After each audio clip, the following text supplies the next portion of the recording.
Euh, Bienvenue à tous pour notre webinaire qui va être sur les contrôles du régulateur et puis les dispositifs LCBFT.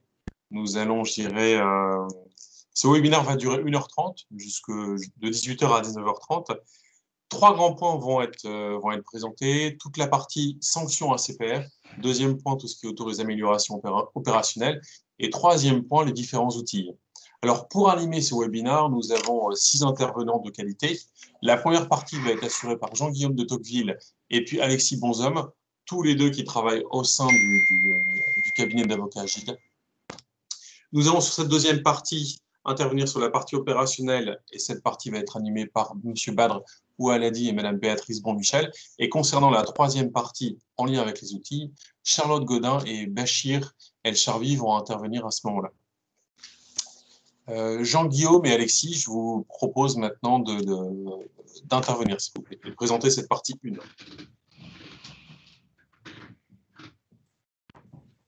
Merci Maxence. Est-ce que tout le monde m'entend? Oui, très bien. Oui. Donc, bonjour à toutes et à tous. Donc, je suis Jean-Guillaume de Tocqueville. Je dirige l'activité de droit des services financiers chez GIDE. Et nous intervenons essentiellement dans 3 domaines. Le premier, c'est celui du conseil réglementaire en droit bancaire et en droit des marchés financiers. Le deuxième, c'est celui du contentieux réglementaire, donc essentiellement ACPR et AMF. C'est ce qu'on appelle, que les anglo-saxons appellent l'enforcement. Et le dernier domaine, c'est celui du contentieux financier, contentieux judiciaire financier. Et nous avons travaillé ces dernières années sur des contentieux Madoff, crédit toxique, indices de marché ou autres. Et je vais vous faire cette présentation avec Alexis Bonhomme, qui fait partie de l'équipe, qui se spécialise aussi dans ces 3 domaines, et plus particulièrement sur la LCBFT, puisqu'il a notamment, il est docteur en droit et il a été l'auteur d'une thèse sur le LCBFT KYC, qui fait toujours autorité. Donc, nous allons parler pendant une vingtaine de minutes du décryptage juridique des dernières sanctions, des dernières décisions ACPR. Je vais vous parler plus particulièrement de l'environnement du contrôle et Alexis rentrera dans le côté le plus pratique du sujet, qui est celui du déroulé d'un contrôle et, pour parler en bon franglais, des 12 and don'ts au cours d'un contrôle. Alors, pourquoi partir des 2 dernières décisions de la Commission des sanctions de décembre 2020 pour 2 raisons. D'abord, ces deux décisions sont intéressantes parce qu'il n'y a rien eu, à cause du Covid, bien entendu, entre mars 2020 et décembre 2020. Donc, il y a eu ces 2 dernières décisions du mois de décembre, du coup, qui revêtent un intérêt plus important. Et puis aussi parce que la CPR attache beaucoup d'importance à l'aspect pédagogique de ces décisions, que c'est un aspect pédagogique d'ailleurs pour les contrôles aussi bien que pour les procédures disciplinaires. Et c'était un des dadas, je me souviens, de Bruno Martin-Laprade notamment, qui était le premier président de la commission des sanctions, et pour qui c'était très important, pour qui les décisions de la CPR, mais aussi du Conseil d'État, devaient pouvoir éclairer les professionnels sur ce qu'ils pouvaient faire ou ne pas faire. Alors, ces 2 décisions sont les suivantes. La première concerne une banque française qui avait plusieurs succursales en Europe et qui a écopé, si je puis dire, d'un blâme et de 500 000 € d'amende. Et la deuxième décision concernait un établissement de monnaie électronique et prestataire de services du paiement luxembourgeois intervenant en France en libre établissement via un certain nombre d'agents de PSP et eux se sont pris un blâme et 150 000 €. Et donc ces 2 décisions faisaient suite dans chaque cas à une série de contrôles auxquels les prestataires avaient été soumis. Et ce sont 2 décisions qui concernent l'aspect bancaire de l'activité de la commission des sanctions de la CPR, sachant, comme vous le savez, que la CPR supervise également les activités d'assurance. Donc, premier point, il faut bien distinguer chronologiquement les contrôles de la CPR, qui sont décidés par le secrétaire général Ils peuvent être sur pièce ou sur place. Et nous allons parler ce soir des contrôles sur place. Et ces contrôles donnent lieu, en fin de procédure, si je puis dire, à un rapport et peuvent avoir, la lecture de ce rapport par le collège peut avoir pour conséquence l'ouverture d'une procédure disciplinaire à l'encontre de l'établissement, donc décidée par le collège de supervision de la CPR. Et ce qui est important de bien comprendre, c'est que tant ces contrôleurs que les personnes qui interviennent dans le processus de sanction, c'est-à-dire les membres et le secrétariat de la commission des sanctions, ce ne sont pas vos superviseurs. Vos superviseurs sont des gens avec qui vous avez des contacts tous les jours, et les contrôleurs et les personnes qui vont vous sanctionner sont des gens qui sont indépendants et qui interviennent dans un cadre indépendant. Et donc, on y reviendra plus tard, mais les rapports que vous aurez avec eux seront forcément différents. Alors, comment est-ce qu'un contrôle peut arriver ? Grosso modo, la décision du régulateur de contrôler un établissement dépend de 3 facteurs. Le premier, c'est la politique de contrôle de la CPR. La CPR a un pouvoir de contrôle extrêmement large sur les établissements réglementés qui y sont assujettis, en ce compris, je le disais tout à l'heure, la jurisprudence, la bonne application de la jurisprudence de la CPR et du Conseil d'État, qui d'ailleurs donne lieu, une fois que c'est un peu consolidé, à ces fameuses lignes directrices que vous connaissez et qui sont en principe des communications interprétatives, mais en réalité qui clairement précisent et même peut-être ajoutent au corpus réglementaire applicable. Je dirais, sans insister, que la CPR agit aussi peut également agir dans un cadre de coopération internationale, c'est-à-dire qu'elle peut ou bien demander à ses homologues, Union européenne ou autres juridictions avec lesquelles elle a un accord, d'intervenir à l'étranger, ou elle peut inversement intervenir en France à la demande d'autorités étrangères. Donc, typiquement, les contrôles interviennent dans un certain nombre de domaines et je vous invite, si vous êtes préoccupé d'une manière ou d'une autre par le sujet, à vous reporter au rapport annuel de la CPR qui sont intéressants parce que, d'une part, ils font le point sur l'activité de contrôle et de sanction de l'année passée, mais aussi ils donnent les priorités de contrôle pour l'année à venir. Donc, au moment où nous parlons, nous n'avons pas encore les priorités de contrôle pour 2021, parce que le rapport n'est pas encore sorti. Mais si vous regardez les rapports ACPR des 3 dernières années, on voit un certain nombre de priorités qui sont cohérentes d'une année sur l'autre. La première priorité, c'est tout ce qui est fonds propres de contrôle. C'est tout ce qui est fonds propres et prudentiels. Bon, là, vous avez notamment pour les grands établissements de crédit une compétence jointe avec la BCE. Vous avez des sujets de protection de la clientèle, notamment en matière assurantielle, protection des assurés. Il y a eu cette dernière année des sujets de Brexit, de surveillance du Brexit. Il y a, et on y reviendra, c'est très important, tous les sujets LCBFT et gel des avoirs. Et notamment, la France a souhaité se préparer à l'évaluation par la France du GAFI qui devait intervenir en 2020, je crois, et qui n'a pas pu avoir lieu à cause de la crise sanitaire.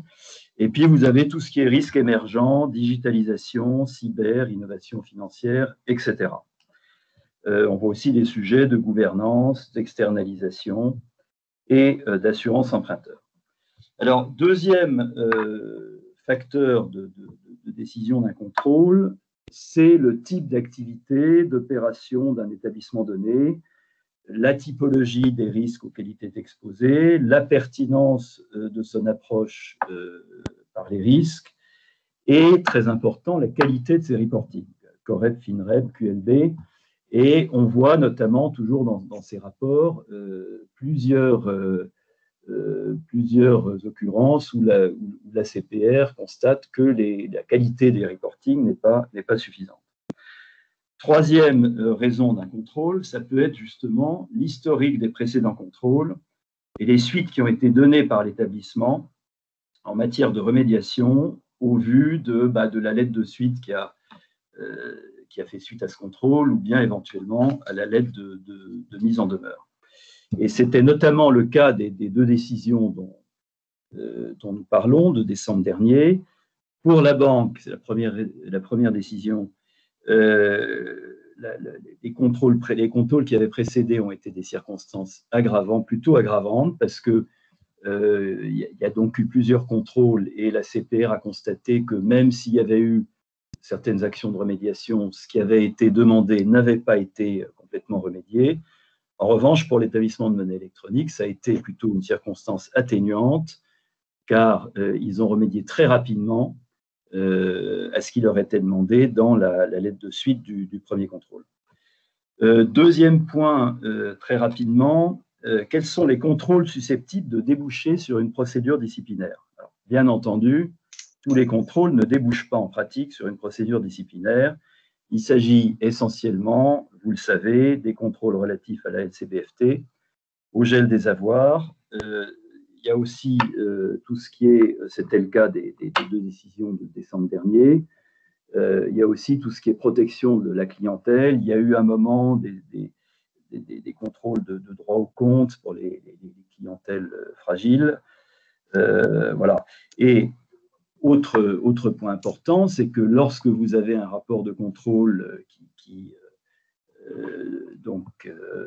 résume toute une série de sujets, évidemment, la procédure disciplinaire ne reprend pas la totalité du rapport de contrôle, elle prend les points qui l'intéressent, en général, LCBFT ou protection de la clientèle, et c'est sur ces quelques griefs que se fonde l'ouverture de la procédure.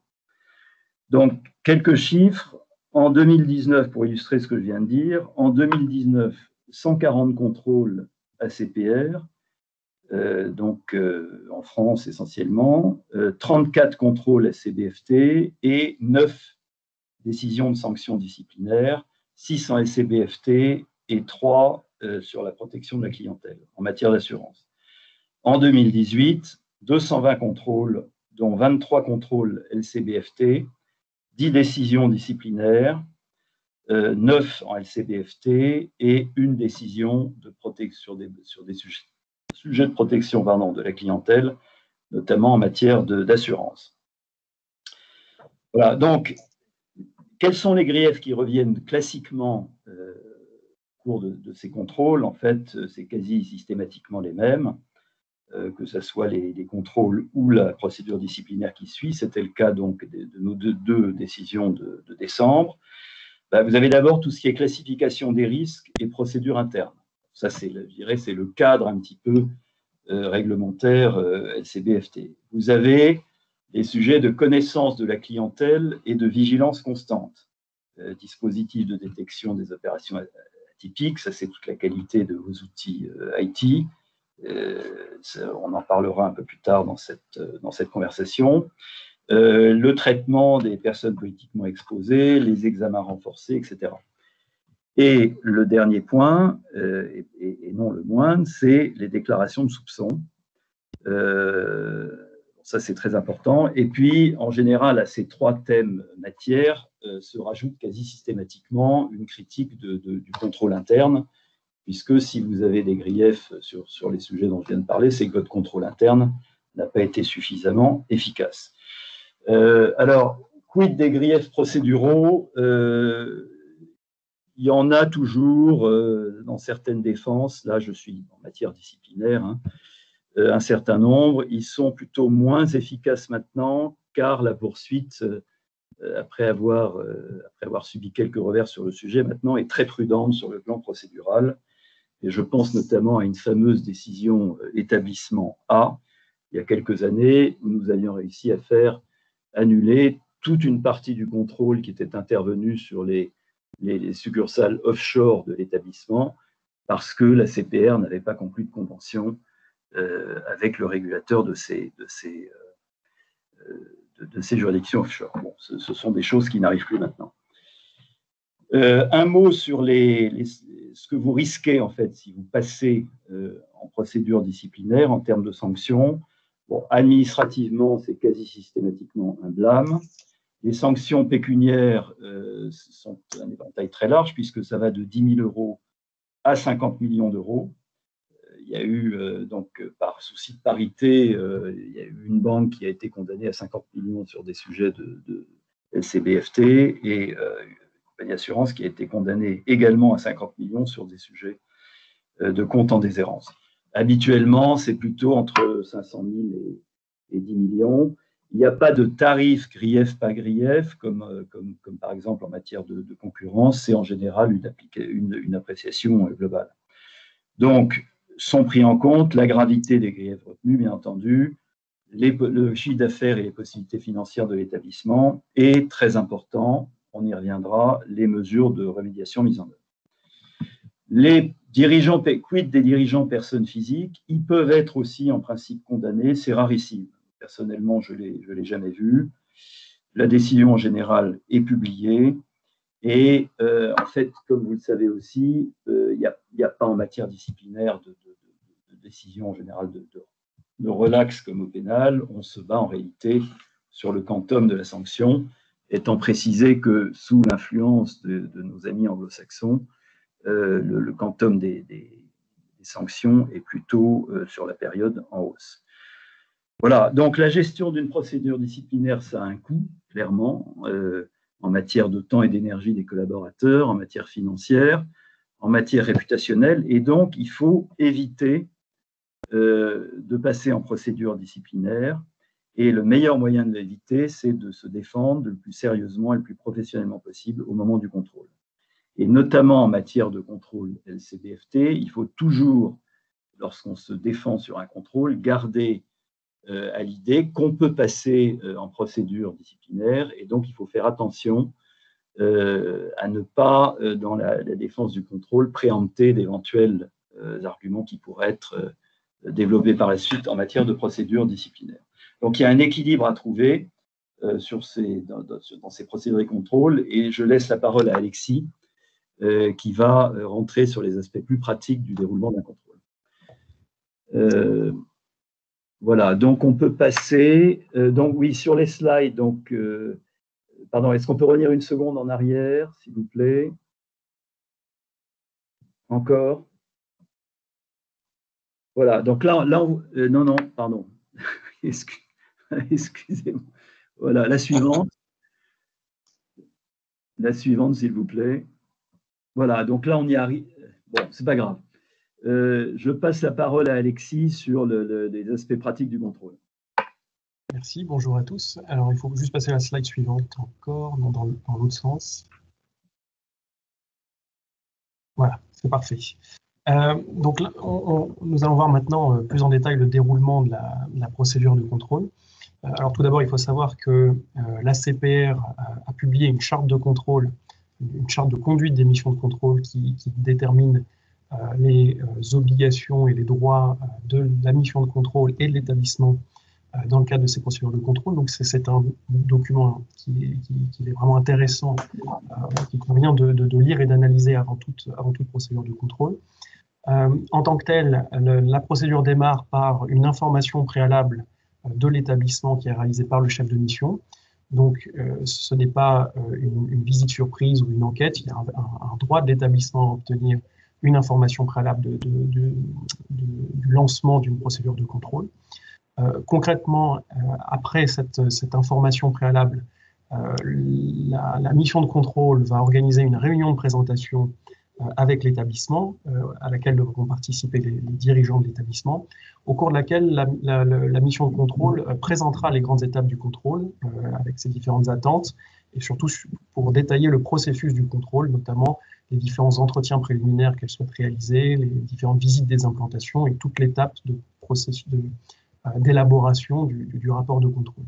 Alors, il est important à ce stade, si ça n'a pas été déjà fait précédemment, d'obtenir communication de la lettre de mission qui est signée par le secrétaire général et qui définit le périmètre d'intervention de la mission de contrôle, pour permettre à l'établissement de bien s'assurer que les contrôles qui sont bien réalisés dans le périmètre qui a été défini à l'origine. Ensuite, on passe à la phase de contrôle en tant que telle, pour laquelle la mission de contrôle et les inspecteurs disposent de prérogatives extrêmement larges. Elles ont bien évidemment accès aux locaux de l'établissement, que ce soit de l'établissement en lui-même, mais également ses filiales et ses succursales en France, dans l'Union européenne ou dans des pays tiers s'il y a des accords de coopération. Elle peut obtenir communication de tout document et renseignements. Elle a accès au système informatique de l'établissement en lecture seule et non pas en écriture.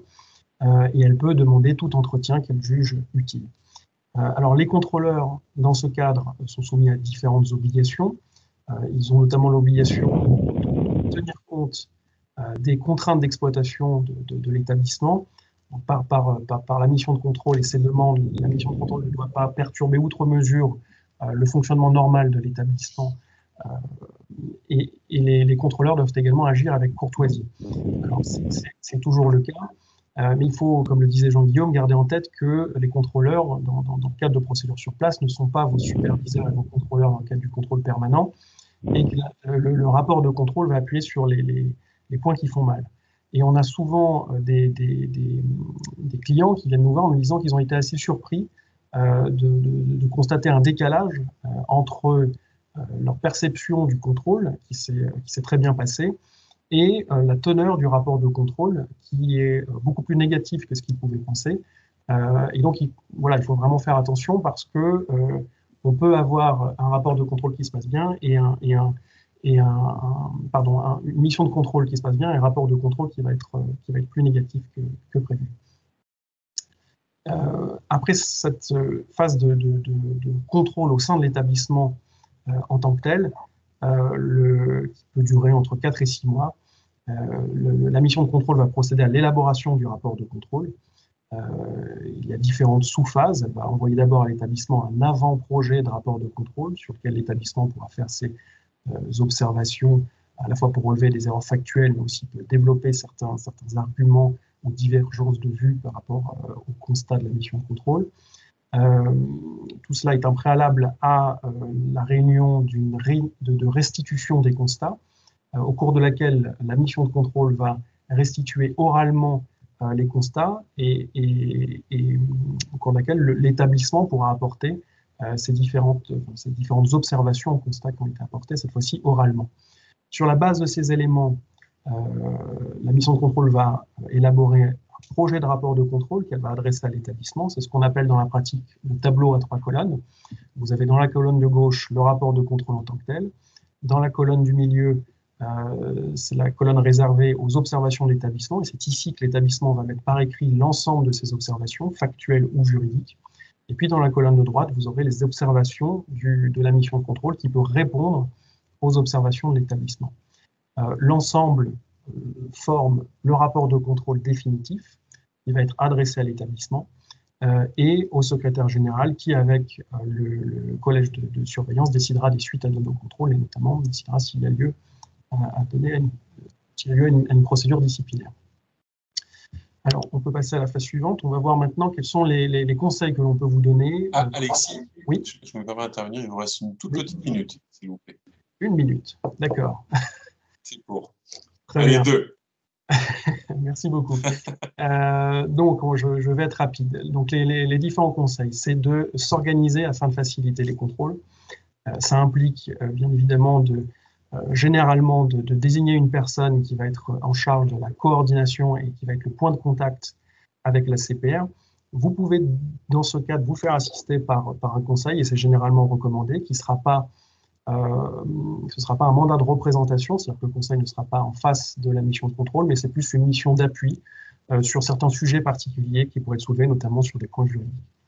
Ensuite, le deuxième élément, c'est de coopérer avec la mission de contrôle. Ça peut paraître relativement évident ou simple, mais ce n'est pas si simple en pratique, parce que lorsque vous avez des demandes, notamment d'extraction informatique importantes, il est difficile parfois de répondre avec le bon périmètre et une bonne qualité d'information, et surtout avec célérité, sachant que le fait de répondre dans des délais relativement longs peuvent constituer des manquements en tant que tels, qui vont être constatés par la mission de contrôle, et ça peut être notamment le cas dans le cadre de documents qui sont recueillis dans le cadre de l'externalisation où cela peut constituer une violation en tant que telle. Enfin, le fait de communiquer ces informations en retard peut constituer une violation en tant que telle des règles relatives à la tierce introduction.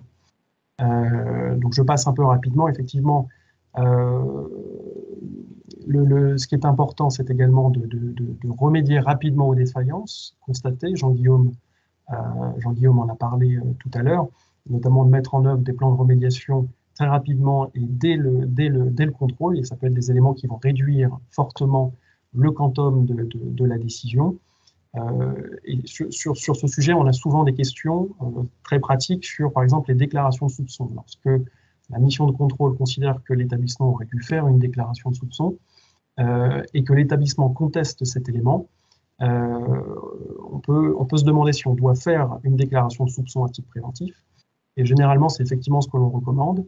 Toutefois, en précisant bien dans le rapport de contrôle ou dans la procédure disciplinaire que cette déclaration ne préjuge pas de la contestation de la nécessité de faire cette déclaration en tant que telle. Et puis enfin, Jean-Guillaume l'avait également rappelé tout à l'heure, il est important d'être conseillé et accompagné lors de la réponse au projet de contrôle pour ne pas, parce que lorsque l'établissement n'a pas été conseillé à l'origine, il y a certains éléments de défense qui peuvent préempter dès l'origine et élaborer une défense sur cette base est parfois compliqué, notamment lorsque l'établissement a adopté une technique de défense qui est plutôt celle du bon élève, consistant à ne pas contester les différents constats. Et sur cette base, il est effectivement difficile d'avoir une bonne défense ensuite dans le cadre d'une procédure disciplinaire. Alexis, merci beaucoup. Jean-Guillaume et Alexis, merci beaucoup pour votre intervention. Je vous propose qu'on passe maintenant à une phase de questions-réponses. Donc là, c'est la phase, si je puis dire, à destination des personnes qui suivent notre webinaire. Très bien.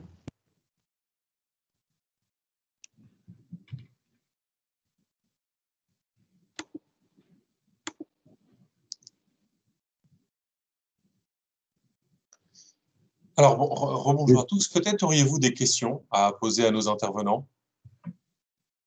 Maxence, les questions sont posées sur le chat ou directement oralement? Oui, ça peut être des questions par chat ou alors ça peut être des questions directement à l'oral, si je puis dire.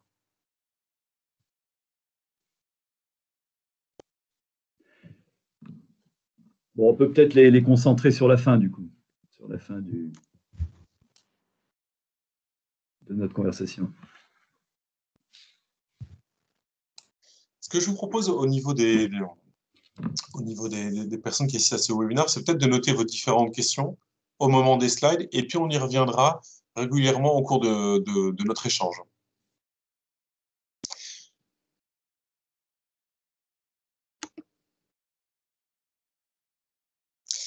Alors, nous passons maintenant sur la partie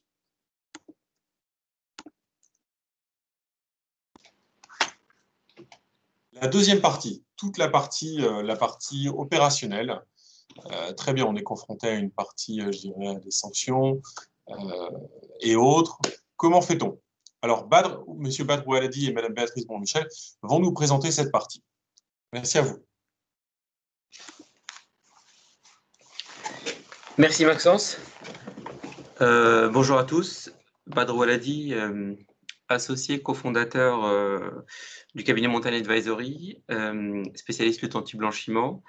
Nous accompagnons les établissements de crédit et d'assurance dans leurs projets ou chantiers de mise en conformité réglementaire, mais également dans le cadre de leur plan de remédiation, justement suite aux procédures disciplinaires ou tout simplement suite à un contrôle de la CPR.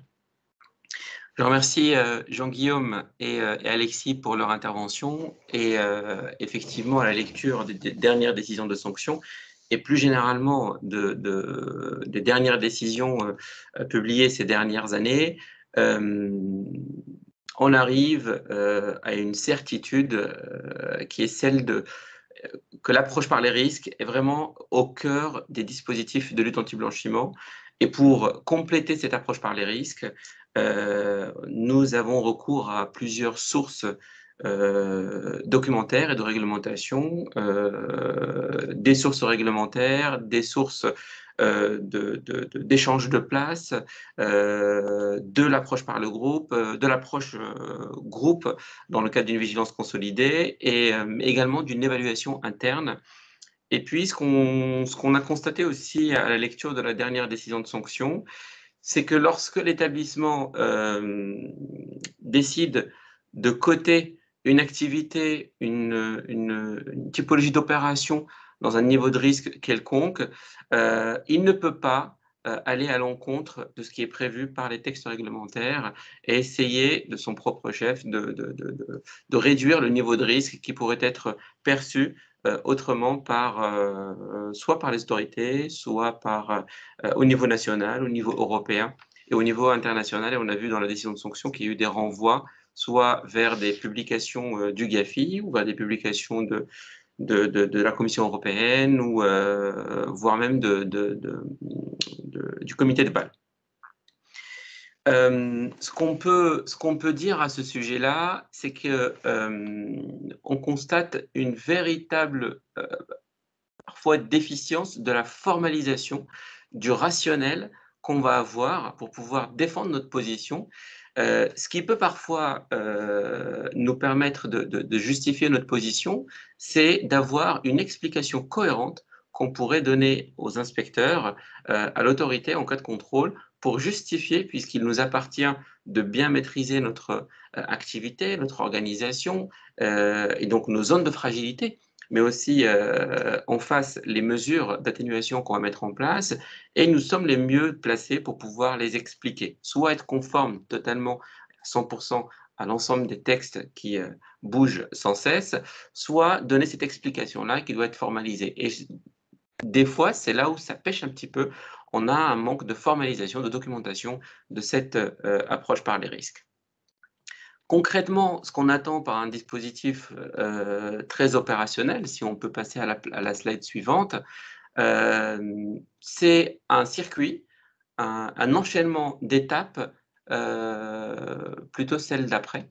Alors ça, c'est effectivement les différentes sources de réglementation qu'on peut avoir pour pouvoir alimenter notre dispositif et notre approche par les risques. Et puis justement, dans cet environnement basé sur une approche par les risques, on va commencer par le point clé, le point d'entrée du client, à savoir l'identification du client. L'identification du client, toute la partie KYC à l'entrée en relation, selon l'approche par les risques, selon la classification, en s'appuyant sur les outils de cotation des risques qui vont tenir compte, bien entendu, des fameux 5 axes, l'axe client, l'axe produit, l'axe canaux de distribution, l'axe zone géographique et l'axe opération, tout au long de la relation d'affaires, et puis le cas particulier de la requalification des clients occasionnels en relation d'affaires.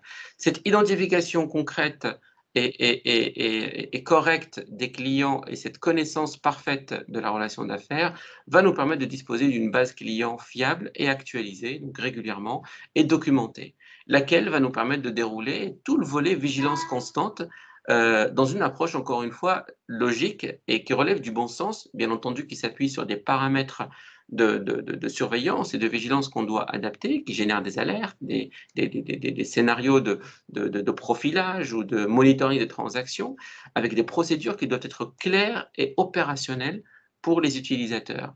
Des procédures peuvent effectivement parfois contenir des explications des textes réglementaires, des reprises de la partie réglementation qui est applicable, mais le plus important, c'est de traduire de manière très opérationnelle ces procédures aux utilisateurs. Des fois, lorsqu'on a des procédures qui ne sont pas très opérationnelles, même si on a une reprise presque parfaite des obligations réglementaires, eh bien, les opérationnels se retrouvent démunis face aux opérations, face au quotidien, et peuvent manquer de réflexe ou de vigilance à l'égard des transactions.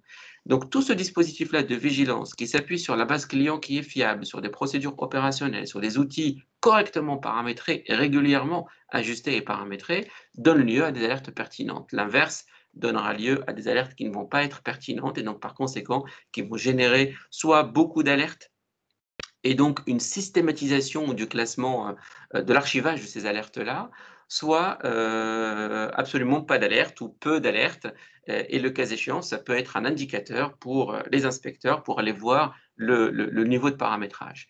Donc le niveau d'alerte ou le nombre d'alertes pertinentes qui est généré s'appuie essentiellement sur ces deux critères, à savoir la fiabilité des données de la base client, mais aussi la qualité du paramétrage et des procédures qui ont été mises en place.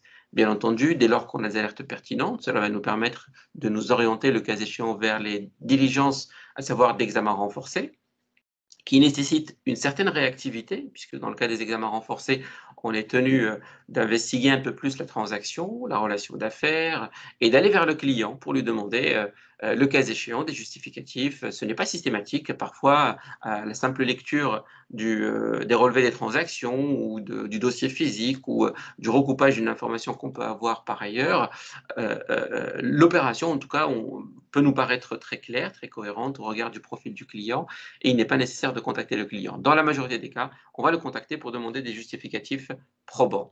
Lorsque nous n'avons pas de justificatif, vous l'avez vu à travers la décision de sanction, certainement, on ne peut pas avancer au régulateur un argument qui vise à dire on est toujours en attente, et cela dure depuis plusieurs mois. Hein.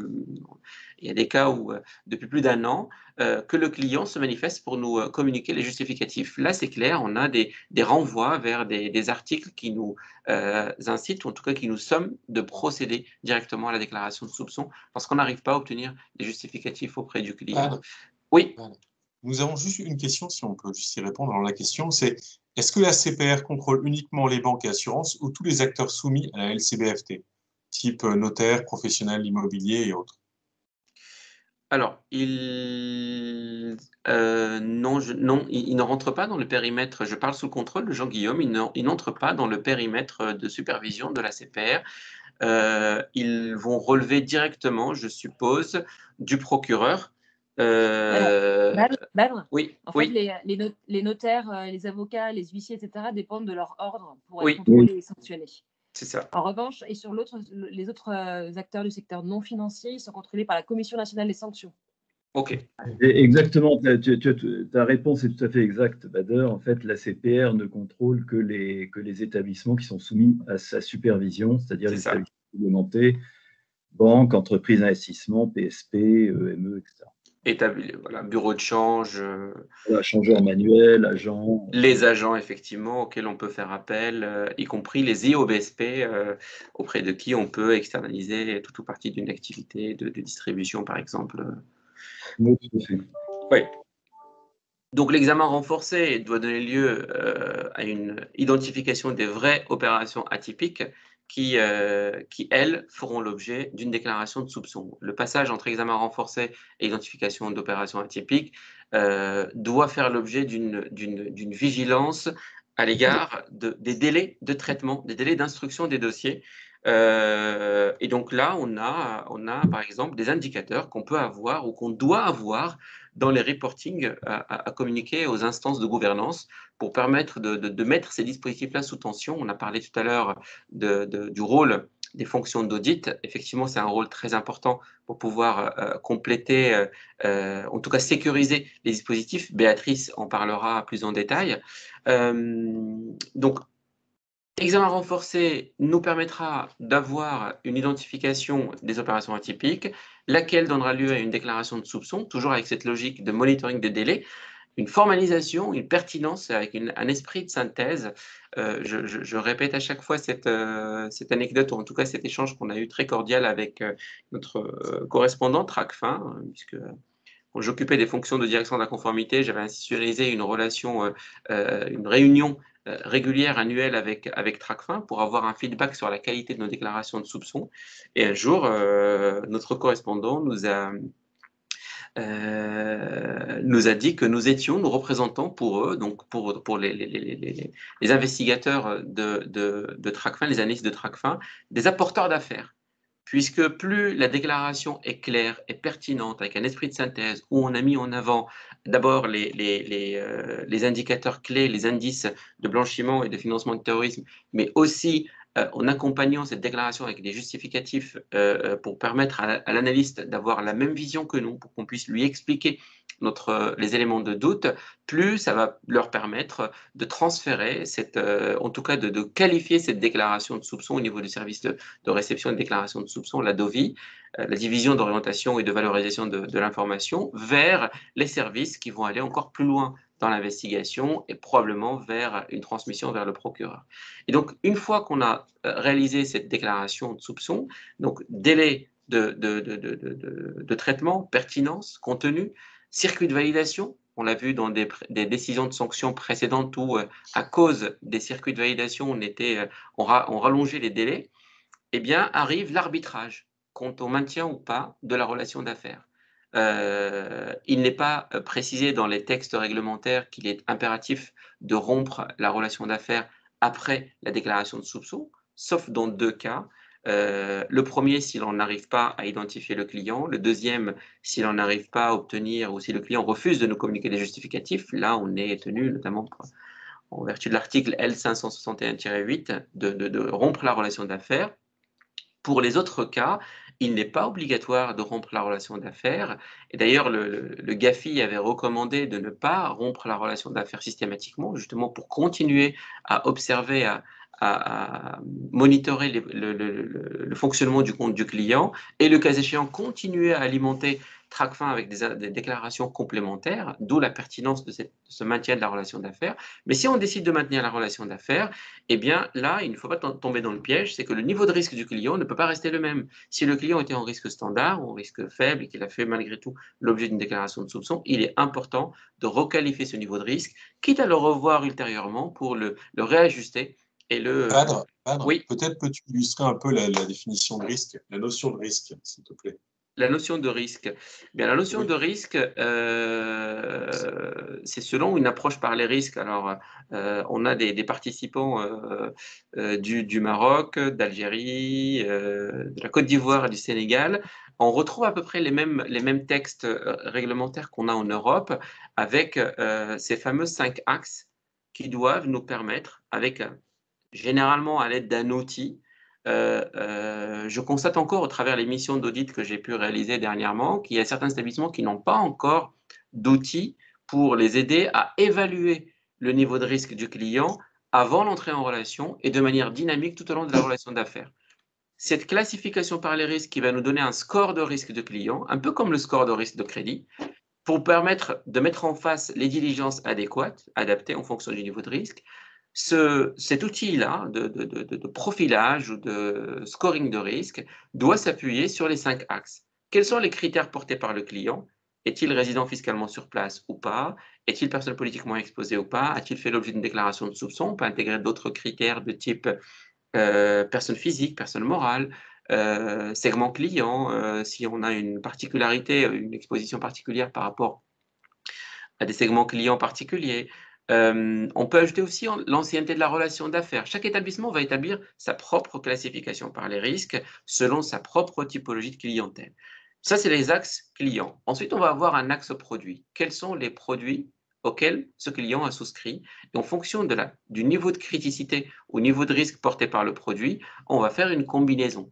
Par exemple, on peut avoir un client qui, selon les critères portés par le client, peut avoir un risque élevé, potentiellement, mais s'il souscrit un produit qui est très faible ou faible, eh bien, la combinaison des deux va faire que la relation va être en risque faible, par exemple, ou en risque standard. Tout cela, bien entendu, doit être formalisé. Quand j'ai parlé tout à l'heure de formalisation de documentation, pour chacun des critères, si on doit attribuer un niveau de risque, on doit donner dans notre note méthodologique par les risques, par exemple, que ce critère-là, il est au niveau de risque élevé parce que c'est un critère réglementaire et voici la référence. Il est au niveau de risque standard parce qu'il n'y a pas de texte qui s'y oppose. Il est au niveau de risque faible parce qu'on peut, selon tel ou tel texte, le mettre en risque faible. Ainsi de suite, on va mettre les 5 axes. On va ajouter donc les produits et services, les canaux de distribution. Un client dont l'entrée en relation a été faite en face à face va représenter moins de risques qu'un client dont l'entrée en relation a été faite à distance, par exemple, ou via un tiers introducteur. Si on a plusieurs tiers introducteurs, on peut affecter une cotation risque particulière selon le tiers Si le tiers, par exemple, n'a pas réussi un contrôle, qu'on a fait dans le cadre des PS2E, on peut augmenter le niveau de risque des clients qui proviennent de ce tiers-là avant d'aller vers une rupture de la relation avec ce tiers, par exemple, ce tiers introducteur, ainsi de suite. Donc voilà, cette approche par les risques globales doit nous permettre d'avoir un score client qu'on peut mettre en 3 niveaux, faible, standard, élevé. Après, vous avez des établissements qui vont avoir, par exemple, une disparité des clients assez hétérogène, où on va avoir, par exemple, peu de clients en risque faible, peu de clients en risque élevé, et la majorité des clients en risque standard. Là, pour le coup, l'approche par les risques n'est pas tout à fait fine, n'est pas adaptée à l'établissement, et donc il convient peut-être d'affiner, de créer des segments intermédiaires, ce genre de choses. Donc là, c'est vraiment une transposition opérationnelle. Les régulateurs, les inspecteurs apprécient beaucoup l'effort qui va être fait par l'établissement pour pouvoir démontrer qu'on a personnalisé l'approche par les risques en tenant compte de l'ensemble des textes réglementaires pour pouvoir aboutir à ce scoring de risque. Sinon, il n'y a pas d'approche par les risques, et on est dans une approche par les seuils. Bien, donc tout ce dispositif-là, d'une manière générale, s'appuie sur 3 composantes clés qui sont les hommes, les outils et les process. Les hommes, niveau de qualification, niveau de compétence. On a vu une dernière publication de la CPR qui évoque ces 2 vertus cardinales. Les outils, le niveau de paramétrage qui doit être régulièrement actualisé. On l'a vu avec la crise du Covid où le fonctionnement des comptes clients a forcément changé. Et donc, quand le fonctionnement des comptes clients a changé par rapport à la période, eh bien, de fait, les scénarios de surveillance qui sont implémentés ne sont plus adaptés et donc deviennent obsolètes. Et donc, le paramétrage des outils, là, je n'ai parlé que des outils de profilage, de monitoring et de classification, mais il y a aussi les outils de filtrage à l'encontre des personnes frappées de gel des avoirs ou des personnes politiquement exposées, où on doit éviter l'exact match. Et puis les processus, c'est-à-dire la formalisation de tous les dispositifs qui sont mis en place. La clé de voûte aussi de l'ensemble de ce processus ou ces processus de lutte anti-blanchiment est la base client. Avec une base client qui est fiable, actualisée, documentée, tout peut tenir la route. Dès lors que la base client n'est pas fiable, eh bien, tous les dispositifs qu'on va superposer ne serviront pas à grand-chose. Donc, voilà ce que j'avais à dire sur la partie donc, processus lutte anti-blanchiment. Et puis, sur la partie décision des sanctions, on l'a vu, l'aboutissement d'un processus de lutte anti-blanchiment, c'est bien évidemment d'abord la vigilance, bien entendu, pour essayer d'éviter l'utilisation du système financier à des fins de blanchiment de capitaux.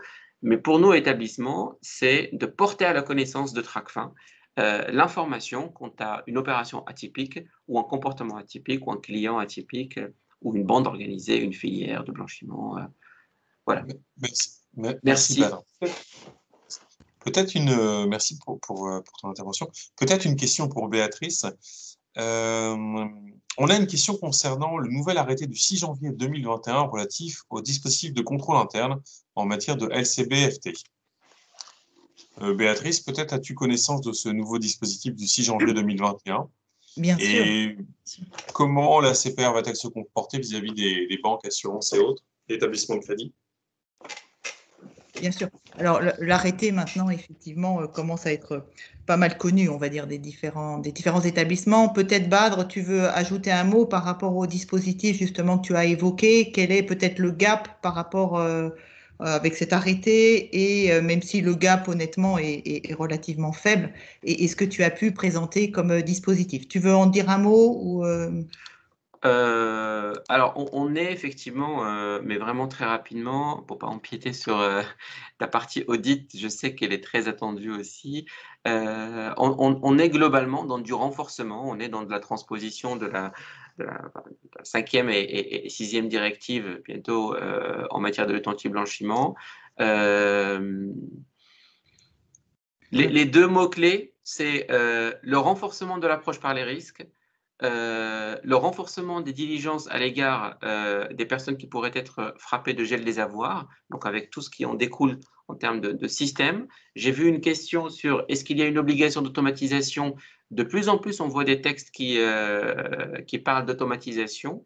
Dans les publications ou lors des conférences réalisées avec l'ACPR, il a été clairement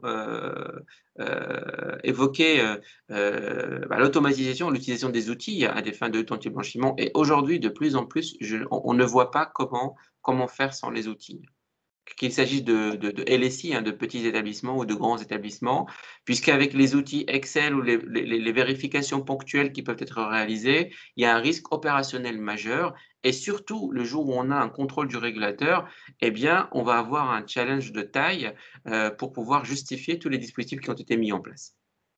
Ok. Alors, l'arrêté aussi était quand même attendu depuis quelque temps parce qu'avec toutes les évolutions qu'il y a pu y avoir sur le code monétaire et financier, le fameux arrêté du 3 novembre 2014 finissait in fine par être d'abord un petit peu obsolète quelque part, et puis c'est un petit peu comme s'il était dans un vêtement trop petit pour lui, c'est-à-dire qu'il y a tellement maintenant quelque part d'importance sur ce sujet et d'exigences réglementaires qu'il était tout à fait justifié qu'il ait un arrêté quelque part spécifique, voilà, beaucoup plus détaillé que ce qu'on a pu avoir dans le cadre de l'arrêté du 3 novembre 2014, et puis un arrêté qui soit en phase avec le code monétaire et financier. Voilà. Donc il y a déjà un aspect à la fois pratique, et puis pour être vraiment conforme et faciliter justement la conformité par rapport aux enjeux contrôle interne du dispositif LCBFT.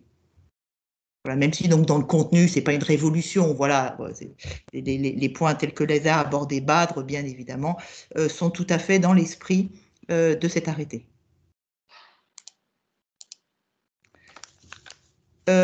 Du coup, on va peut-être passer, comme l'heure tourne et que Badre a été très complet sur justement les enjeux des dispositifs et la partie organisationnelle. On va peut-être passer directement donc à la partie de l'audit, de la démarche de l'audit interne.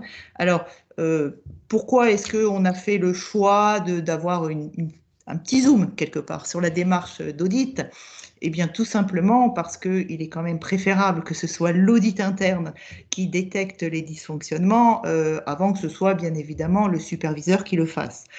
Et à ce titre, toutes les démarches d'audit interne sont toujours très intéressantes pour les instances de gouvernance parce qu'elles commencent elles les aident en fait à comprendre et puis à les habituer quelque part à pouvoir répondre rapidement, à s'assurer aussi qu'elles ont bien un dispositif avec une bonne traçabilité. Et c'est donc mieux que tu peux peut-être juste rappeler en 2 mots, s'il te plaît, le rôle de l'audit? Alors, l'audit interne, donc en tant que troisième ligne de défense ou de maîtrise, et donc a l'objectif, si on reprend des définitions un petit peu théoriques, d'apporter l'assurance raisonnable que le dispositif de gouvernance et de maîtrise des risques va permettre la réalisation des objectifs donc de l'entreprise, mais des établissements de façon plus spécifique.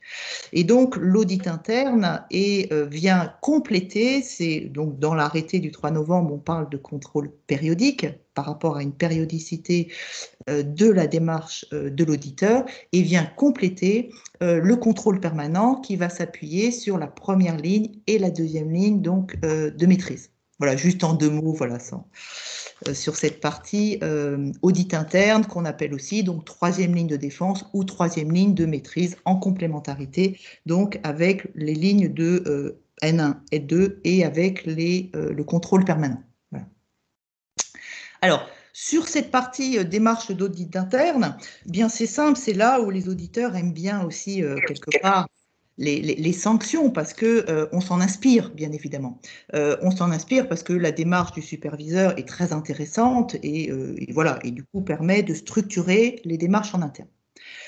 Le premier élément qui va être structurant, c'est la manière dont on va répartir les thèmes d'audit et comment on peut structurer donc sa mission d'audit interne sur le sujet LCB-FT. La façon, quelque part, la plus simple de la structurer, c'est tout simplement de faire un petit peu comme fait le superviseur, c'est-à-dire de partir des grands thèmes de la réglementation et de le faire comme l'a fait Badre précédemment. C'est-à-dire qu'il y a un premier gros sujet qui est forcément tout ce qui est gouvernance, organisation, etc., où on va intégrer notamment tout ce qui est cartographie, ressources, compétences, procédures, cadre procédural, etc., enjeux de supervision. Il y a un deuxième thème qui s'impose naturellement après, notamment ce que nous a présenté Badre, c'est le thème sur la classification des risques, hein, sur lequel, on l'a vu, il y a généralement un petit sujet lorsqu'il y a une sanction. Le troisième thème, c'est tout ce qui est relatif à l'entrée en relation, qu'a aussi présenté Badre. Le quatrième thème, très très important, c'est la vigilance constante, puisqu'on le sait bien, c'est parfois plus facile d'avoir un beau dossier au départ. Le vrai enjeu, c'est de s'assurer que le dossier va rester de qualité tout au long de la relation d'affaires. L'autre point, c'est donc la partie examen renforcé, bâtie sur notamment un certain nombre de scénarios que Badre également a évoqué. Et enfin, le dernier grand thème, il y en a quelques autres qui sont un petit peu connexes, c'est tout ce qui est relatif aux dispositifs déclaratifs et notamment donc les déclarations de soupçon. Donc le premier point, construire les thèmes de sa démarche d'audit interne, c'est quelque part, voilà, pas si compliqué, et en s'inspirant tout simplement aussi des démarches par le superviseur, ça permet d'être sûr d'avoir couvert l'ensemble du périmètre réglementaire.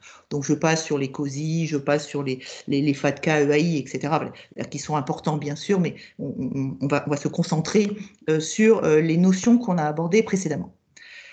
Deuxième point important, et c'est quand on démarre une mission d'audit sur ces sujets-là, où il y a souvent beaucoup d'informations, où on a cette fameuse approche par les risques, le rôle des requêtes va être très important.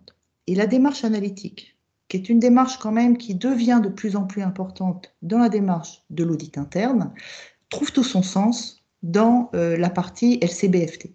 C'est-à-dire qu'il est important d'utiliser assez rapidement dans la démarche des requêtes, ou voilà, tout ce que vous avez comme outil plus ou moins sophistiqué, pour aller prendre les comptes les plus actifs, les clients qui ont les plus gros montants, la récurrence de certains secteurs économiques, d'aller prendre aussi des libellés, ou un certain nombre, par exemple, de catégories socio-professionnelles ont des libellés voilà, un petit peu atypiques. Est-ce qu'il y en a beaucoup, etc. Pour se donner... Peut-être tu peux nous donner un exemple pour illustrer ce point-là. Un exemple, c'est que dans les grands établissements, et c'est généralement d'ailleurs là-dessus que se base d'ailleurs un certain nombre de scénarios, il est intéressant d'aller regarder, une fois qu'on a bien compris l'activité de l'établissement, où se trouve la norme quelque part. Donc ça peut être ce que je disais, regarder s'il y a des concentrations dans certains secteurs économiques, est-ce qu'il y a des concentrations sur certains pays, d'aller prendre les numéros 1 en termes de volumétrie, d'aller prendre peut-être les numéros 1 sur certains types d'activités, d'aller prendre, donc je disais, les gros montants. Tout ça, ça va dépendre aussi, c'est un peu difficile, là je donne quelques exemples, mais c'est vraiment tellement contingent à l'activité de l'établissement, parce que bien évidemment la démarche d'audit doit être adaptée et proportionnelle aux enjeux derrière, que voilà, que je donne quelques exemples comme ça, mais l'idée c'est vraiment de pouvoir soi-même déjà en tant qu'auditeur se faire une idée quelque part, pas forcément de la typicité, mais de la concentration éventuelle dans une démarche donc analytique. Le troisième point important qu'a évoqué Badre, c'est bien évidemment l'approche par les risques. L'approche par les risques, comme toute démarche d'audit, est importante. Elle l'est encore plus dans celle relative à la LCBFT, avec un avantage en LCBFT, c'est qu'on a notamment la classification des risques, qui sera dans la démarche d'audit un des éléments fondamentaux pour arriver après à avoir une démarche adaptée. Et donc, quand on va parler notamment de facteurs de risque, les facteurs de risque de l'activité par rapport à la LCBFT, c'est en toute logique ce qu'on va retrouver dans la classification des risques. Et c'est pourquoi, tel que l'a présenté notamment Badre, quand on réalise une mission d'audit, un des premiers documents qu'on va aller regarder, quelque part, une fois qu'on a compris l'activité, c'est la classification des risques, pour s'assurer qu'elle est bien en phase avec, d'une part, l'activité de l'établissement, mais aussi sa stratégie, bien sûr. Et être sûr que la manière dont elle est construite, la manière dont elle identifie les circuits de distribution, la clientèle, etc., là, c'est bien pertinent par rapport à l'ensemble du périmètre. Et donc, ce n'est pas surprenant que cette classification des risques fasse l'objet parfois de griefs, parce que c'est le cœur du sujet. Oui. Il va te rester une petite minute et après on passera sur la partie outils. Et ben, du coup, je vais pouvoir aller rapide parce qu'une fois qu'on a vu l'enjeu de la classification des risques, on arrive naturellement aux échantillons. La construction d'un échantillon pour l'auditeur est un point fondamental. L'échantillon aujourd'hui, et on le voit bien dans les différentes sanctions, ce n'est pas une question de volumétrie. Il suffit de un ou deux dossiers qui sont incomplets, mais qui sont significatifs en termes de risque pour que ce soit inadmissible, quelque part. Et donc, la construction des échantillons va se baser notamment sur la classification des risques. Et parce que, par définition, la classification des risques correspond aux facteurs de risque de l'activité et de l'établissement. Avant-dernier point, la cartographie des risques. La cartographie des risques à ne pas confondre avec la classification des risques. La cartographie des risques et le contrôle permanent sont sans doute pas les premiers éléments à les regarder tant qu'on n'a pas compris l'activité et ses facteurs de risque. Parce que sinon, ça ne va pas parler, enfin, savoir si les contrôles sont bons, pas bons, etc. Enfin, dans l'absolu, ça ne va pas donner beaucoup d'informations. En revanche, une fois qu'on a une bonne compréhension de l'activité, de classification des risques et de quelques autres éléments, alors oui, on peut commencer à s'intéresser à la cartographie des risques et également aux enjeux, après, bien évidemment, de contrôle permanent. Et enfin, c'est en général le sujet avec lequel on commence et avec lequel on termine, c'est tout ce qui est gouvernance et tout ce qui est adéquation des effectifs, compétences, etc. Au début de mission, on est incapable de dire s'il y a assez d'effectifs, si les gens sont compétents, etc. D'abord, est-ce que c'est grave? Voilà. Donc, on ne peut répondre à cette question qu'à la fin, en fait, de la démarche d'audit, enfin, à la fin de la prise de connaissance, quelque part, où on pourra, du coup, s'intéresser de manière plus précise à ces enjeux de ressources et d'organisation. Est-ce que l'organisation est adaptée par rapport à tous les éléments qu'on aurait pu appréhender précédemment dans cette phase de prise de connaissance de la démarche d'audit. Voilà. Béatrice, une fois merci beaucoup Béatrice et Badr. Et une fois qu'on est arrivé là, la question qui se pose, c'est à quels outils on a recours? Juste une question que se posent certains participants, c'est qu'effectivement, il y aura une rediffusion de notre intervention, enfin de l'intervention. Donc, vous pourrez revisionner la vidéo. Donc, maintenant, on a la chance d'avoir Charlotte et Bachir qui vont nous présenter les différents outils conformité. On a parlé d'un certain nombre de points. On arrive dans la partie dure et outils. À vous de jouer. Oui, la partie 2. Bonsoir à tous. Donc, je m'appelle Charlotte. Je suis. On peut passer à la slide suivante. S'il vous plaît, Maxence. Bon, voilà, Charlotte. Super, merci. Donc, bonsoir à tous. Je m'appelle Charlotte. Je suis la fondatrice d'un cabinet de conseil tout petit, rien à voir avec le cabinet de Badr, qui s'appelle Conformément Vôtre, qui existe depuis 2011 et qui a vocation à accompagner les entreprises sur les problématiques de compliance et principalement sur la lutte anti-blanchiment. Et en 2018, je me suis dit qu'il était temps de créer une deuxième entreprise parce que je dormais un peu trop la nuit. Et donc, j'ai eu l'idée de créer AML Factory, qui est une RegTech qui aide les entreprises à mieux lutter contre le blanchiment et le financement du terrorisme. Maxence, je vais vous demander de passer à la slide suivante, s'il vous plaît. Alors, les enjeux que nous, on a identifiés, je ne sais pas si vous connaissez ces chiffres, mais ils sont assez impressionnants. En 2019, vous, institution financière européenne, vous avez dépensé 117 milliards d'euros pour faire face à vos obligations en lutte anti-blanchiment. En fonction de la taille de votre entreprise, il y a bien sûr des écarts, mais en moyenne, ça fait 3,3 millions par entreprise. C'est quand même assez conséquent. Il a été aussi démontré que chacun de vos ETP perd 8,5% de son temps de travail à cause de la charge administrative liée à l'AML. Donc, ça fait quand même 25 secondes, 1 minute 25 secondes toutes les 10 minutes. Pas mal. Et malgré tout, eh bien, vous continuez à vous faire sévèrement sanctionner avec des sanctions qui montent jusqu'à 9 chiffres. Il paraît qu'on n'a pas cité des noms, donc je ne citerai pas de noms. Mais notamment à l'étranger, il y a quand même beaucoup de sanctions qui en Europe qui tombent à 9 chiffres. Et donc, la question qu'on s'est posée, c'est pourquoi, malgré toutes ces dépenses, malgré toute cette énergie, toutes ces ressources que vous y consacrez, les sanctions sont-elles toujours aussi sévères? Est-ce qu'on peut passer à la slide suivante, s'il vous plaît? Ce que nous, on en a compris, ce qu'on a identifié et analysé, c'est qu'il existe encore aujourd'hui une décorrélation entre ce que dit la réglementation, donc ce que contrôle le régulateur et ce sur quoi se base le régulateur pour fonctionner, ce qui est écrit, décrit et formalisé dans vos normes internes, et ce qui est déployé au niveau de vos outils et de vos process opérationnels. Ce qui fait que, puisque tout ça est un peu décorrélé, il y a des grandes difficultés de pilotage, parce que vous manquez d'indicateurs fiables et de la qualité des données dont parlait justement Badr un peu plus tôt, mais aussi une difficulté d'affiner votre politique de conformité en la matière. Et donc la question qu'il se pose, en passant à la slide suivante, s'il vous plaît, c'est est-il possible de réconcilier ces trois prismes? Eh bien la réponse, à notre sens, c'est oui. Slide suivante. Oui, en tout cas, c'est ce qu'on a souhaité faire avec AML Factory et on a créé le premier AML Officer augmenté du marché. Je vais vous faire l'affront et je m'en excuse par avance de vous rappeler ce que c'est qu'un AML Officer, mais c'est important de comprendre ce que c'est pour comprendre ce que fait notre plateforme.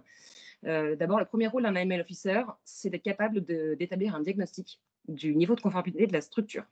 Ça, c'est notre module diagnosticien qui est en charge de ça et qui, comme l'a très justement fait remarquer Béatrice, nous sommes partis des grandes thématiques de la réglementation et notamment du QLB établi par la CPR et de ces 7 thématiques principales pour définir une matrice de contrôle de 800 questions, donc 800 points de contrôle qui nous permet aujourd'hui en 20 secondes d'établir le niveau de conformité d'une structure à ses obligations réglementaires. Et ce diagnosticien, il sous-tend toute notre plateforme, puisqu'on a modélisé toute la réglementation, tous les process, tous les référentiels qui permettent ensuite de pouvoir être déployés d'un point de vue opérationnel dans nos autres modules. Le deuxième rôle d'un AML Officer, ça va être de maintenir les procédures, les normes et de veiller à leur mise à jour en fonction des évolutions réglementaires. Ça, c'est le rôle d'Amiral. Dans Amiral, on permet à nos clients de passer d'une procédure papier à une procédure dans un environnement digital sur lequel nous, on va lui poser une veille réglementaire augmentée pour déployer et intégrer les nouvelles normes et les nouvelles évolutions d'un simple clic. Et Amiral est aussi là pour récupérer. Charlotte, peut-être que vous pouvez développer la partie veille réglementaire justement dans votre tour de contrôle, Amiral. Alors peut-être que je peux terminer la présentation et après je fais un fil conducteur qui explique le mécanisme d'ensemble. Comme vous voulez. Avec une veille réglementaire, ce sera aussi simple. Le deuxième rôle d'Amiral est de récupérer des indicateurs des différents modules qu'on propose ou des outils opérationnels de nos clients chez qui on est connecté par API et donc qui permet d'avoir des indicateurs consolidés et des indicateurs permettant de piloter le dispositif, donc pour avoir un véritable pilotage du dispositif. Troisième rôle, en général, d'un AML Officer, notamment dans les petites structures, puisqu'il couple tous les rôles, mais même si dans les grands groupes, c'est plutôt chez différentes personnes, mais en tout cas, on a voulu avoir un rôle central de l'AML Officer. Le troisième rôle, c'est la partie KYC. Donc, constitution du dossier KYC sur la base d'une approche par les risques et qui aussi a vocation à faire vivre ces dossiers clients en fonction soit des évolutions du dispositif, normatif ou organisationnel, soit des évolutions du profil de la connaissance client qu'on peut en avoir. Ça, c'est le rôle de profiler. Quatrième rôle d'un AML Officer, c'est la partie identification des opérations atypiques, traitement de celles-ci pour pouvoir décider si c'est une opération effectivement atypique et douteuse qu'il faut ou pas déclarer aux autorités. Ça, c'est le rôle d'analyste. Une des autres casquettes d'un AML Officer, ça va être de former ses opérationnels et de s'assurer que ceux-ci sont bien informés de l'organisation, des règles, des dispositifs et des mécanismes d'escalade pour pouvoir traiter l'ensemble. Et enfin, même si souvent c'est décoloré du rôle de l'AML Officer, le dispositif de contrôle interne dont parlait précédemment les intervenants de Montaigne Advisory, c'est le rôle de Sentinelle qui va automatiser certains contrôles de premier et de second niveau sur le dispositif. Alors, pour pouvoir illustrer mon propos, je vais vous donner un exemple assez simple. Comme vous le savez certainement tous, le risque géographique est très important en AML et il est notamment utilisé à travers ce qu'on appelle les listes pays. Donc, les 4 catégories de pays qui sont liste blanche, l'Europe, globalement. Liste noire, les pays blacklistés par le GAFI et la Commission européenne, qui sont l'Iran et la Corée du Nord. La liste rouge, qui est constituée des pays à déficience stratégique définis par la GAFI, par l'Union européenne et éventuellement par chacun des États membres dans leur propre réglementation locale. Et la liste grise, donc en gros le ventre mou, tous les autres pays qui n'ont ni un risque spécifique, ni un risque allégé en la matière. Donc là, fin février, le GAFI va se réunir, il va mettre à jour sa liste des pays à déficience stratégique. Imaginons que l'Italie passe en liste rouge. Nous, notre rôle, chez les experts AML d'AML Factory, c'est de faire cette veille réglementaire pour nos clients. Donc, le jour où le GAFI publie sa liste, nous allons modifier dans notre back-office la catégorie d'appartenance de l'Italie, c'est-à-dire qu'elle va passer de la liste blanche à la liste rouge. Dans la foulée, tous nos clients sont notifiés, il y a une mise à jour des listes pays. Est-ce que vous souhaitez la déployer et l'implémenter? Nos clients peuvent décider de bypasser ce qu'on leur a proposé. Ils sont tout à fait maîtres de leurs règles, et encore heureux d'ailleurs.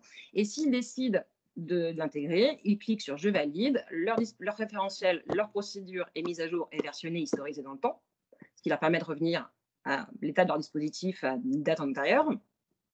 Le soir même, Profiler va aller balayer toute la base de données clients pour vérifier, identifier tous les dossiers KYC en lien avec l'Italie, que ce soit par citoyenneté, par résidence, par lien capitalistique, éventuellement par pays de naissance, si ça a été paramétré comme tel dans la plateforme. Il va aller rescorer le profil client.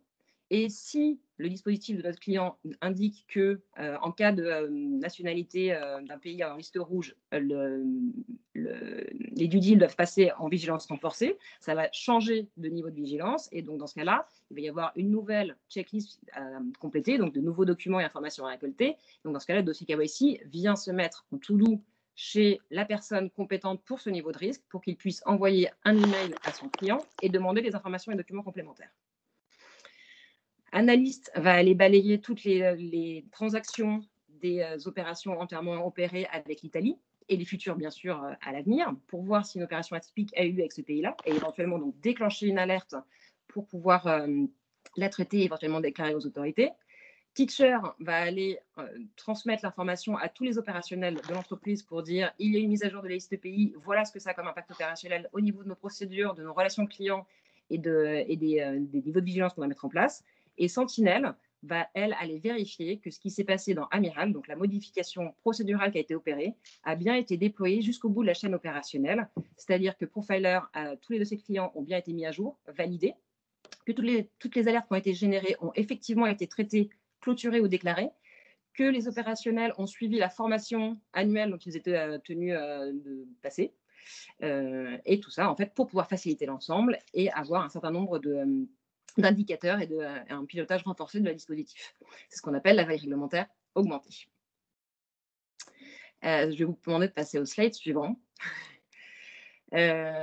Globalement, pour faire simple, parce que je suis un peu rentrée dans les détails, mais on a 3 macro-fonctionnalités qu'on propose à nos clients, puisque celles-ci, les modules sont totalement décorrélables les uns des autres. C'est qu'on permet d'avoir une évaluation du niveau de conformité de notre client en temps réel, qui est donc basée sur notre matrice de 800 points de contrôle, du diagnosticien dont je vous parlais. On pousse une veille réglementaire augmentée qui permet de déployer très très rapidement dans le dispositif interne les nouvelles normes. Et on permet aussi donc de déployer de manière automatique toute modification réglementaire dans les process opérationnels.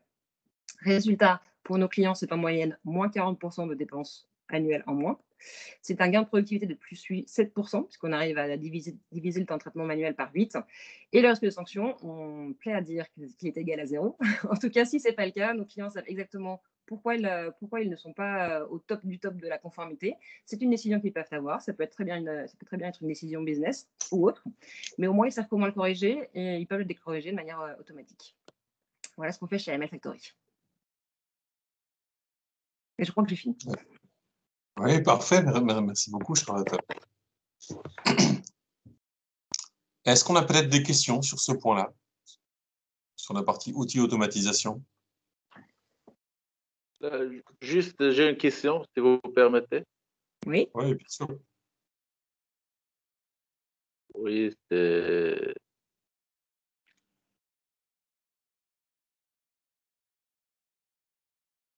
Oui, c'est Monsieur Mohamed Al-Arbaoui.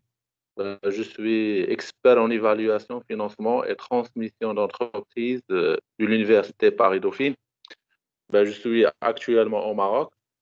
Cette partie, je voudrais savoir si en synthèse, quelles sont les 3 clés de cette partie-là? Les 3 clés. Pardon, je n'ai pas compris votre question, excusez-moi. Oui, en synthèse, quels sont les 3 éléments clés pour synthétiser? Qu'il faut retenir sur AML Factory, c'est ces 3-là. Oui. Les 3 derniers que je vous ai donnés. L'évaluation du niveau de conformité en temps réel, la veille réglementaire augmentée et l'automatisation du déploiement des processus opérationnels. En synthèse. D'accord. Merci. Je vous en prie. Merci, monsieur, pour votre question. Je vous propose qu'on passe à Bachir, qui va, de Global Expert Consulting, qui va également nous présenter la partie outils. Parfait. Bachir, à vous de Bonjour jouer. à tous. Bonjour, merci Maxence. Donc, je suis Bachir El Gabi, je suis partenaire du cabinet GEC, donc en charge du bureau de Paris. Donc, on est présent, Je vous montre un peu. on va dire, on est présent en Afrique et à Paris. Donc, on est une soixantaine de consultants. On travaille essentiellement dans le secteur financier, essentiellement pour des banques. Et nous, on les accompagne sur des problématiques opérationnelles, système d'information, procédure, efficacité opérationnelle, conformité, etc. Donc, dans le cadre de nos activités aussi, on a accompagné des banques dans leur process de contrôle ACPR, que ce soit en amont sur le processus, on va dire, d'investigation, ou que ce soit sur le processus de sanction, donc sur toute la partie, on va dire, pilotage, des plans de remédiation, suivi avec les différentes entités, mise en place des procédures, etc. Dans le cadre de nos activités aussi, et c'est l'objectif ou l'objet de la présentation d'aujourd'hui, nous présenter une des solutions qu'on propose à nos clients, hein, donc, qui est la solution de RPA. Donc, c'est quoi la RPA? C'est la robotisation des processus métiers.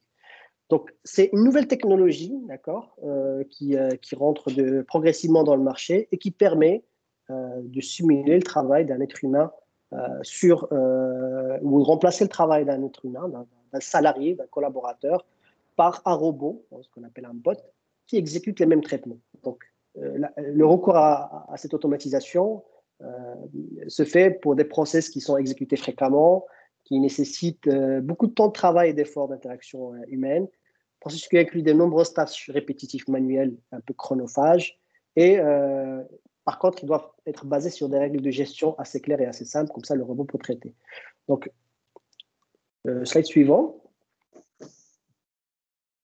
Donc, je vais vous expliquer la technologie avant de vous montrer un peu comment on a mis à contribution cette technologie dans le cadre des processus conformité. Donc, pour comprendre, un bot RPA, il peut faire l'ensemble des tâches sur plusieurs types d'applications. Donc, sur des outils bureautiques, il peut manipuler des fichiers Excel, Word, etc. Il peut aller sur des applications Word, il peut aller sur vos applications métiers, tout ce qui est Global Banking ou autre.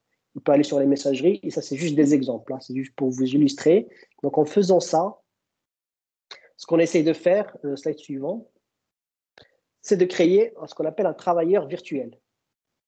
Donc, aujourd'hui, on est face à des problématiques. Donc, on a deux types de problématiques. Problématiques opérationnelles, donc des disparités quantitatives et qualitatives dans l'exécution des tâches. Les processus sont souvent décorrélés entre ce qui est formalisé et ce qui est exécuté. On a des nombreuses tâches répétitives sans valeur ajoutée qui affectent un peu les opérateurs qui les traitent. On a aussi des problématiques IT. Donc aujourd'hui, on est dans des organisations où la complexité des SI elle est très élevée, avec un nombre important de partenaires externes, internes, et on a des coûts et des durées de projet qui sont incompatibles avec le time to market et incompatibles avec les exigences de mise en place dictées par les régulateurs. Donc, la solution RPA vient pour apporter un large panel de fonctionnalités. Une implémentation non invasive, ça veut dire qu'on ne change pas le SI du client pour pouvoir mettre en place cette technologie-là. Il assure une grande compatibilité avec les SI préexistants. Bien sûr, en robotisant, on se conforme plus avec les réglementations et les standards parce que le robot, de toute façon, ne déviera pas par rapport à la ligne de conduite qu'on lui a fixée. Et une faculté d'automatisation de processus de bout en bout. Donc, on est capable d'aller ouvrir un dossier client sur le SI, lire les fichiers PDF, je donne un exemple, vérifier que les informations saisies sont celles qui sont sur le SI, en vérifiant les pièces d'identité, etc. Et faire tout le traitement qui voit ici. Donc, en termes d'avantages, on a une conformité renforcée. Quand on met un robot, on a la capacité de traitement 24 heures sur 24, 7 jours sur 7, sur 365 jours. On a une augmentation de la productivité, réduction des erreurs humaines, on a plus de flexibilité et d'évolutivité et une réduction du coût. mais surtout, on a une valorisation du travail parce que les salariés qui ne sont pas sur des tâches robotisables ont, on va dire, l'opportunité de travailler sur des tâches à plus de valeur ajoutée. On peut aller sur le slide suivant. Donc, juste pour vous dire, nous, on utilise une solution qui s'appelle Automation Anywhere, qui est le leader du marché mondial des solutions RPA. Donc, on est partenaire, distributeur de leurs outils, mais aussi on propose nos solutions et nos robots sur cette base-là. Juste pour vous donner un exemple sur l'utilisation de cette solution dans le secteur financier, donc on a des banques ou des structures qui utilisent jusqu'à au moins 1000 bots dans leur système d'information actuel. Je prends l'exemple des Goldman Sachs, dont les effectifs de traders ont drastiquement, on va dire, diminué et leurs effectifs IT ont doublé ou voire triplé pour piloter l'ensemble des robots qui gèrent le trading. Prochain slide. Donc, la RPA, c'est une technologie, on va dire, assez large qui peut s'appliquer sur tous les domaines. Nous, on a une verticale sur les services financiers et donc on peut aller traiter des crédits, on peut gérer la relation client, on peut traiter toute la partie données et la comptabilité. Ce qui nous intéresse ici, c'est de voir un peu ce qu'on peut faire en termes de conformité avec la RPA. Donc, tout le process KYC et vérification des données, ça, un robot peut le faire. Toute la partie contrôle, AML, etc. La partie vérification des sanctions, le traitement des alertes anti-blanchiment et tout le reporting réglementaire, on peut mettre en place des robots qui permettent de faire ces actions-là. C'est juste pour voir un peu la projection de cette technologie sur la thématique qui nous intéresse aujourd'hui. Bachir, juste une question. Quelle est la réaction des différentes banques ou établissements bancaires lorsque vous présentez justement ces solutions? Est-ce qu'il y a une confiance qui est accordée à la technologie? Est-ce qu'on est plutôt sur un modèle encore où on privilégie l'humain? Alors, ce qu'il faut dire effectivement, donc on se pose la question, est-ce que la solution qu'on mettra en place, est-ce qu'elle va être acceptée par la CPR, etc. Est-ce que ça sera facile à mettre en place, facile à piloter? Donc nous, on a une approche qui est différente. Nous, on commence toujours avec un POC, une expression, on va dire une proof of concept. Donc on vient chez les clients, on prend un process, on le robotise, on le laisse vivre en production, on compare les résultats, on recalcule le retour sur investissement, et c'est là où on voit qu'au fur et à mesure, des demandes commencent on va dire la réflexion stratégique évolue et on essaie d'élargir le scope d'automatisation à notre process. Mais ce qu'on sent, c'est qu'il faut toujours que le premier robot et le premier soit fait en mode démonstration, comme ça il regarde de plus près comment ça fonctionne. D'ailleurs, sur le slide suivant, donc je vous montre l'exemple qu'on a fait récemment avec une banque avec qui on a mené un chantier de robotisation d'un de ces process. C'est le process de traitement des alertes KYC et l'anti-blanchiment.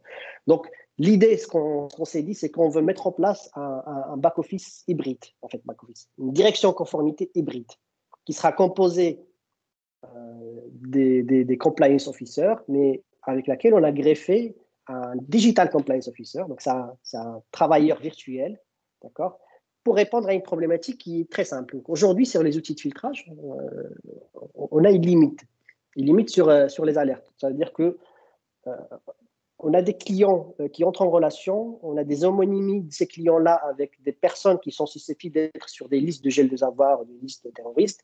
Et vu la nature de leur clientèle, la plupart des cas détectés sont des homonymes. On ne peut pas aller vers plus d'affinage parce qu'on va aller se diriger vers l'exact match qui est prohibé par le régulateur.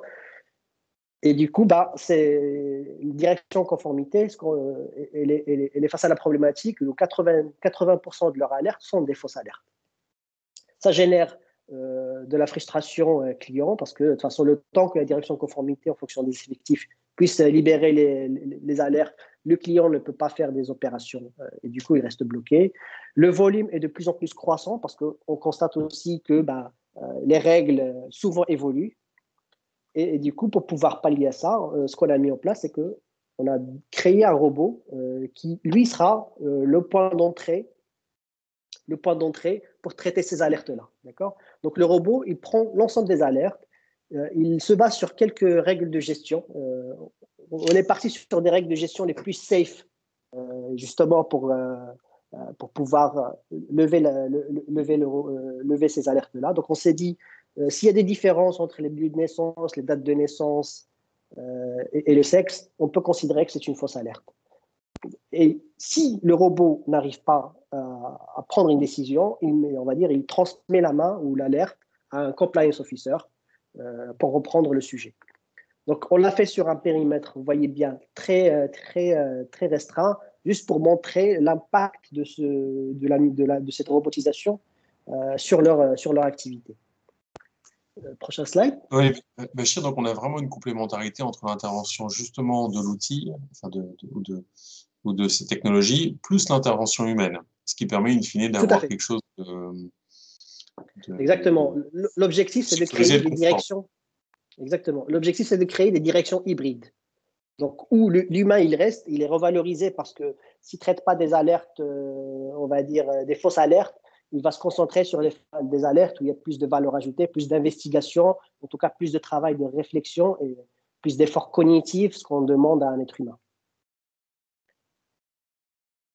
Voilà. Donc, juste pour vous illustrer un peu le fonctionnement, pourquoi on dit que c'est un vrai travailleur digital? Parce que le robot, au début de journée, il va ouvrir une session sur l'outil de filtrage, d'accord? Il va chercher ses alertes, il va les prendre une par une, il va récupérer les données du client, il va récupérer là où il y a eu on va dire, un match avec une personne sur une liste de jeux des avoirs, une liste de terroristes, etc. Il va comparer sur la base de 3 infos et s'il y a un moyen de lever l'alerte, il va la lever. Sinon, il va préparer un mail qui va l'adresser à un compliance officer pour dire reprenez la main, moi j'ai pu faire cette partie du travail et le reste, c'est à vous de prendre parce que je n'ai pas les éléments pour me permettre de prendre la décision. Donc l'idée, effectivement, c'est qu'au fur et à mesure, on affine les alertes pour qu'on ait un taux de traitement par le robot assez élevé. Donc aujourd'hui, si on va sur le slide d'après, donc ce qu'on compare, c'est qu'un être humain, en tout cas un opérateur humain, il passe 5 minutes par alerte, d'accord? Sachant qu'il ne peut pas dédier plus que 50% de son temps pour le travail à des tâches répétitives et qu'il ne peut pas dépasser 8 heures par jour. Et en comparaison, le robot, il prend 1 minute 50 pour traiter une alerte, d'accord? Et du coup, on peut le mobiliser 24 heures sur 24, 7 jours sur 7, toute l'année. Même le soir du Nouvel An. C'est pratique quand même. Même le soir du Nouvel An, il n'y a pas de grève, il n'y a pas de congé maladie. Tout. Parfait. En termes de ROI, qu'on a calculé uniquement sur ce petit process, hein, c'est vraiment un tout petit périmètre de l'activité de la direction conformité. C'était notre point d'entrée qui maintenant nous ouvre le chemin pour pouvoir robotiser le process. Donc, ce qu'on constate, c'est que sur une année, on est capable, sur ce process-là, on robotise 760 heures, qui correspond à presque 6 mois d'un travail d'un compliance officer. Donc, ça génère presque une économie sur les heures de travail par an de 19 000 euros et une productivité supplémentaire de 15 000 euros parce que 80% de la charge qu'on robotise, elle est dédiée à faire autre chose. D'accord? Et donc, du coup, rien que sur ce process-là, on dégage 14 000 euros presque d'économie annuelle moyenne. Merci, Bachir. Alors, nous avons quasiment terminé notre webinaire. Est-ce que vous avez, pour votre partie, je dirais, est-ce que vous avez encore des points à ajouter? Bachir, est-ce que c'est bon pour vous? Pour moi, oui. Maintenant, il y avait des questions, je pense, en termes sur la RPA. Donc, la première question, c'était est-ce que le POC est gratuit? Oui, le POC est gratuit, mais il faudra qu'on voit sur quel périmètre, etc. Donc, ça doit être vraiment un POC sur un périmètre bien maîtrisé. En moyenne, on pourra avoir des discussions, si vous voulez, plus tard.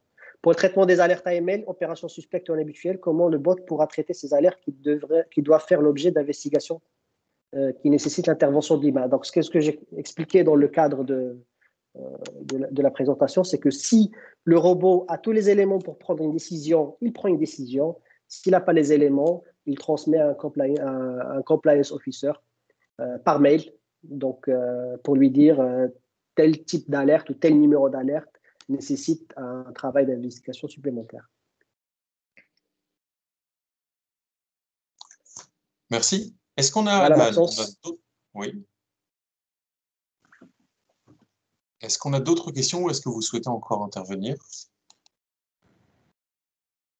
Il y avait c'est Jean-Guillaume à l'appareil. Il y avait une question sur l'accompagnement des banques lorsqu'elles acceptent des virements provenant d'échanges en crypto-monnaie.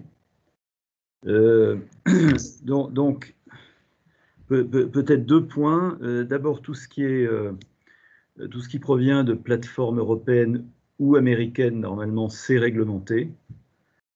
Ça, c'est le premier point. Et le deuxième point, c'est à partir du moment où l'établissement souhaiterait faire de la conversion de crypto en monnaie fiat ou inversement, à ce moment-là, il faut depuis peu d'ailleurs, il faut enregistrer un programme de l'activité à l'AMF en France.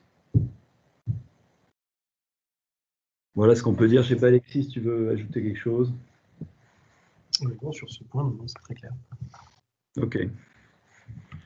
Voilà, moi, me semble-t-il, pas d'autres questions sur ma liste. Jean-Guillaume, merci beaucoup. Merci. Si je peux me permettre, je vais demander à Badr de faire un petit témoignage sur le bot qu'on a déployé parce qu'il a vu en conditions réelles. Et c'était Louis le commanditaire de ce bot. Donc, s'il peut faire un petit mot, s'il peut faire un petit témoignage rapide. Oui, effectivement, je peux confirmer que dans le cadre de cette première idée un peu pas folle, mais qui avait quand même un rationnel derrière, c'était de libérer du temps plutôt pour de la vraie valeur ajoutée pour les compliance officers ou pour les analystes. On avait travaillé ensemble avec Bachir sur ce POC-là.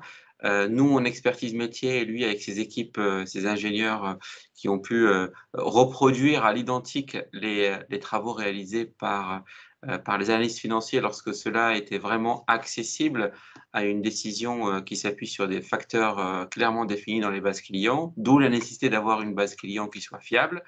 Effectivement, ce bot-là nous a permis de rationaliser le temps de travail. Ce temps de travail ne s'est pas traduit, en tout cas sa rationalisation ne s'est pas traduite par la réduction des effectifs. Bien au contraire, les effectifs sont restés là et ont permis de continuer, en tout cas, d'être déployés par ailleurs, ce qu'on n'est jamais suffisant. Hein. Vous posez la question à tous les directeurs de la conformité, ils vous diront tous qu'ils ne sont jamais en effectif complet. Il y a toujours besoin de rajouter, de renforcer.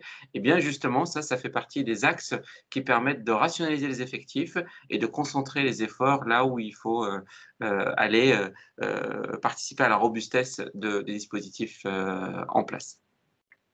De même, je pense aussi, Charlotte pourra le préciser, avec l'ensemble de ces outils, l'objectif n'est pas de réduire les effectifs, mais plutôt d'alléger la charge de travail pour pouvoir se concentrer sur l'essentiel et pouvoir justement renforcer les dispositifs existants.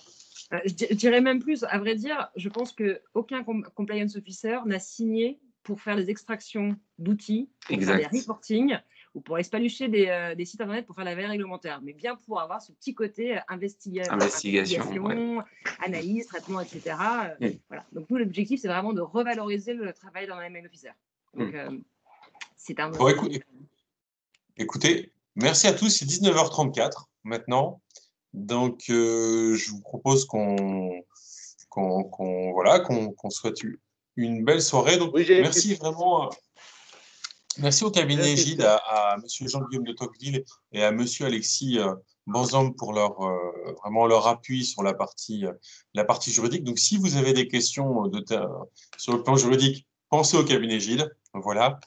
Sur la partie opérationnelle, merci beaucoup à M. Waladi et à Mme Bonmichel du cabinet Montagne Advisory. Même chose, vous avez des questions opérationnelles, des questions réglementaires.